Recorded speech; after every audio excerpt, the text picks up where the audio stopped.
Hi అండి, అందరికీ నమస్తే. నేనైతే ఈ వీడియోలో ఆకుకూర పులిగూర చూపిస్తున్నానండి. భలే ఉంటుంది, అసలుకి ఎంత బాగుంటుందో తెలుసా. గురుగాకండి, చాలా బాగుంటుంది. ఇవి చేలల్లో అట్లా దొరుకుతూ ఉంటాయి కదా, సన్నగా పొడుగ్గా భలే ఉంటుంది అసలుకి. నేను ఊరికి వెళ్ళింటే మా చెల్లి తెచ్చిపెట్టింది, అట్లనే తెచ్చుకున్నాను. నేనేం చేనులేక పోయి కోసుకొని రాలేదండి. ఈసారి ఎప్పుడైనా వెళ్ళినప్పుడు చూపిస్తాను. భలే ఉంటుందండి టేస్ట్ అయితే. చూడండి, సన్నగా పొడుగ్గా లేత లేతగా భలేగా ఉంది. కాడలు కూడా వేసేసుకోవచ్చు, ఏం ఇబ్బంది లేదు, బాగుంటుంది. ఈ ఆకైతే బాగా కడిగి పెట్టేసుకున్నాను. కడిగి పెట్టుకొని నేనైతే మట్టి కుండలో చేసుకుంటున్నాను. ఎట్టయినా చేసుకోవచ్చు.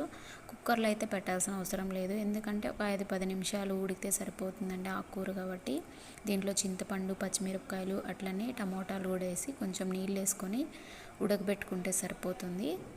ఉడికించుకునేసి అందులోకి పసుపు, ఉప్పు వేసుకుంటే సరిపోతుందండి. ధనియాల పొడి, నేను ఇక్కడైతే శనగగింజలు వేస్తున్నాను. ఎండు గింజలేనండి, నానబెట్టుకుంటే పచ్చిపోతాయి కదా.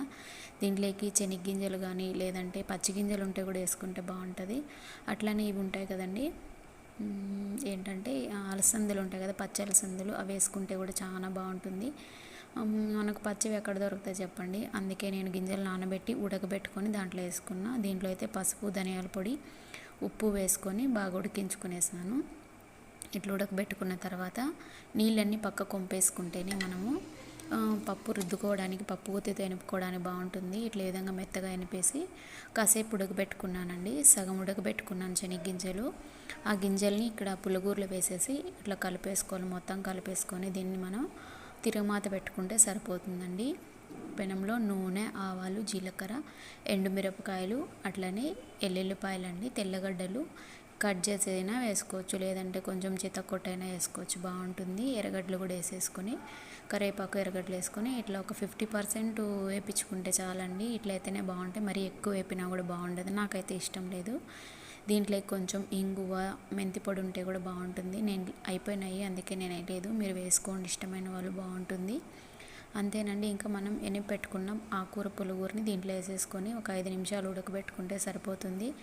భలే ఉంటుందండి టేస్ట్ అయితే. నాకైతే చెప్తా ఉంటేనే నోట్లో నీళ్ళు ఊరిపోతున్నాయి, అంత బాగుంటుంది. దీంట్లోకి వేడి వేడి అన్నం, రాగి ముద్ద, అట్లనే చపాతీలేకి కూడా బాగుంటుంది, రొట్టెలేకి కూడా బాగుంటుంది. ఒకసారి ట్రై చేసి చూడండి.